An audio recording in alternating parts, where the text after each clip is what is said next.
Hello. You're listening to Everything's Relative, and I am Eve Sturgis. This podcast is about the new modern phenomenon of surprise DNA results and everything that happens when a person discovers they are not who they thought they were. I'm trying to get everyone to talk about the people involved, the feelings that occur, the fallout, the celebrations, the secrets, and the shame. I want to talk about all of it. So I'm here, and I made this podcast. If this is not your first time here, you know that usually I sort of chat at you for a minute and then play a recorded conversation with someone who's had this experience. Today is going to be different, though, because there is drama in the NPE community and it needs to be addressed. Here is what happened. Okay, wait. In order to understand what happened, you have to know about Dr. Laura. I thought that everyone knew Dr. Laura, but apparently that is wrong. Dr. Laura is a radio talk show, quote-unquote, therapist who has her own call-in show and a lot of books published and is known for being very no-nonsense about her advice. She espouses very conservative values and uses strong language. She, quote-unquote, chose to take herself off the air a number of years ago, but she now has a show on Sirius XM radio. Okay? Everyone with me? So a woman named Tori called Dr. Laura and said she was struggling with her relationship to her mother because she'd recently discovered that the man who raised her was not her biological father and her mother lied to her entire life. That's all we learn as listeners before the editors cut her off for the segment or Dr. Laura interrupts her. It's very unclear. But Dr. Laura lays into Tori like I have never heard her lay into anyone before. She calls her a stupid twit. She says she'd like to smack her across the head. She calls her an ungrateful brat. It goes on and on for an agonizing 5 minutes while the caller, Tori, is totally silent and finally musters a thank you before hanging up. The NPE community is on fire right now at Dr. Laura. I started calling other NPEs who work within the community. I was furious. I'm not a person that's prone to anger. It takes a lot to get me riled up, but I was incensed when I heard the call.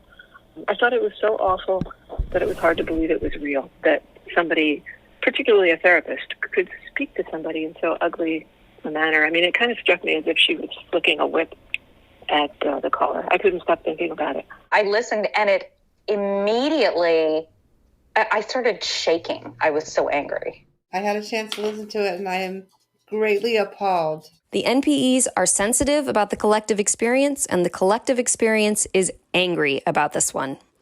I'll be totally honest about this. At first, I was like, well, yeah, it's Dr. Laura. Being mean to people is what she does. That's her whole shtick. What did you expect? And I expressed that I wished everyone would put all that energy into a different cause or 2 or 3 causes that seem more important to the world right now. Like Dr. Laura will always be a judgmental wretch. Don't waste your time, people. But someone responded to my comment with a simple explanation of standing up for what you believe in and voicing dissent when someone is treated poorly. And they were right. Maybe this situation is small potatoes to the outside world, but Dr. Laura personifies the worst nightmare of the NPE. Shame, belittlement, incredulity, gaslighting. And after all this, I'm here to tell you that this episode is not about Dr. Laura. Please don't find that clip and play it for yourself unless you just enjoy experiencing abuse of power and raw vulnerability. And even if you do enjoy that, please don't give Dr. Laura any more time or energy or clicks or visits to her page. Please go fight the good fight somewhere else where it matters, like a voting booth or a soup kitchen or a community clinic, for example. This episode is about Tori and about the NPE experience that is sweeping through our country and has affected so many people you don't even know, and all the people who don't know who to turn to for advice. And this episode is also for the therapists out there who are facing these clients with this unforeseen cultural phenomenon. On top of all that, she demonstrated, I think, incredible ignorance about genetic identity issues.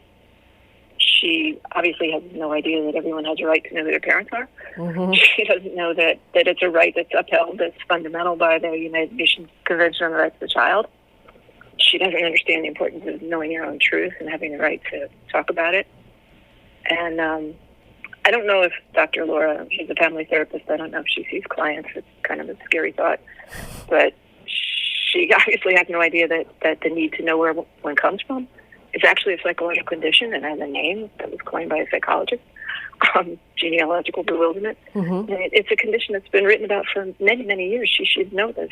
There's all kinds of sides to stories. So everyone's going to have a perspective, whether you're a birth mother or a birth certificate father or biological father or the NPE themselves. So, I think the kindest thing we can do is just have compassion for everyone involved in this story. And, yes, we can be thankful for our lives. And yes, some things haven't changed. And yet for NPEs, everything has changed. If we were training one of our clinicians, I may let them hear this clip as an example of everything you should never do with a client. Never, ever, ever. Or just to a human being. But, we work with all kinds of issues and stories. And yes, we work with NPEs as well. And it's sensitive and it's, rather new. And we really don't know all the dynamics of it or all the ways it's disrupting lives. And to make assumptions would be the worst possible thing that you could do as a clinician. If Dr. Laura was one of my counselors, I would fire her. For that display. But just the fact that the part where she said it's none of your business, it's her private business, that's super BS because it's half of her DNA. I mean, what if he has Huntington's disease? What if there is absolutely no excuse, and it is absolutely not her private business to keep that a secret from another human being about what they're made of and who they're made of. So many listeners contacted me about Tori. People are crushed to hear the way that she was treated, and people want to find Tori. Tori, whoever you are, wherever you are, there are like thousands of people trying to find you right now and send you a message of love, inclusivity, and the opportunity to speak your mind openly without the fear of emotional abuse. And look, I don't think Tori would have called Dr. Laura if she didn't listen to Dr. Laura. And I don't think the people who listen to Dr. Laura are the same people who listen to me. But maybe someone knows someone who knows Tori. And Tori is the focus. But Tori's also sort of beside the point because there were hundreds, maybe thousands of people in her position listening to that call. Believe me, if the statistics are anywhere near close, people who are going to be NPEs and don't even know it yet, we're listening. We are everywhere. I wish Tori could know that she is not alone. And I so hope that I bet she was in shock.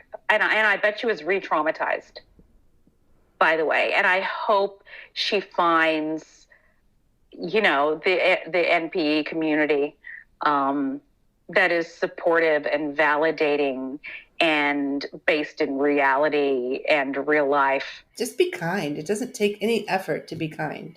So what I'd want her to know, and I do hope she's listening to some of this because, Twitter and Facebook are kind of lit up with people talking to her. When she told or tried to tell Dr. Laura about her feelings, Dr. Laura said, who the hell cares? Who gives a shit? I'd want her to know that there are a lot of us who give a shit.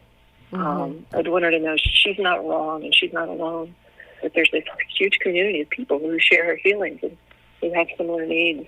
She should know that right now there's all kinds of people speaking out against the way she was treated. Dr. Laura is not a doctor.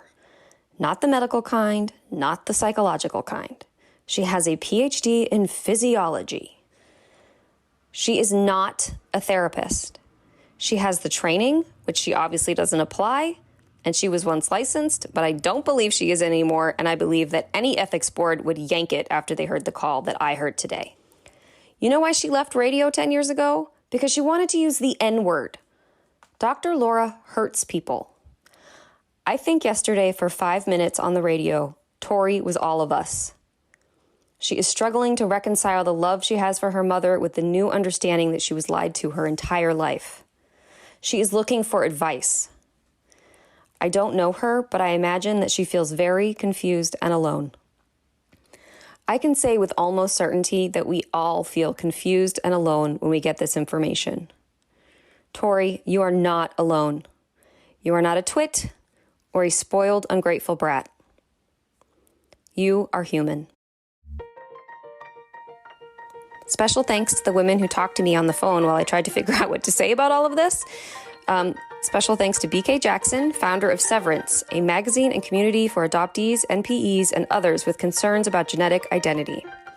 Julie Dixon Jackson, host of the podcast Cutoff Genes, who is also an NPE and a genealogist herself. And Krista Driver, CEO of Mariposa Counseling Center in Orange County, California. I'm going to make sure that all of the wonderful resources that they offer are available on my Instagram. So if you didn't catch it now, go check them out at Everything's Relative Podcast. Tell your friends. Thanks for listening. I'll be back in 2 weeks. Everything's Relative with Eve Sturgis is produced by Kaylin Egan and Eve Sturgis.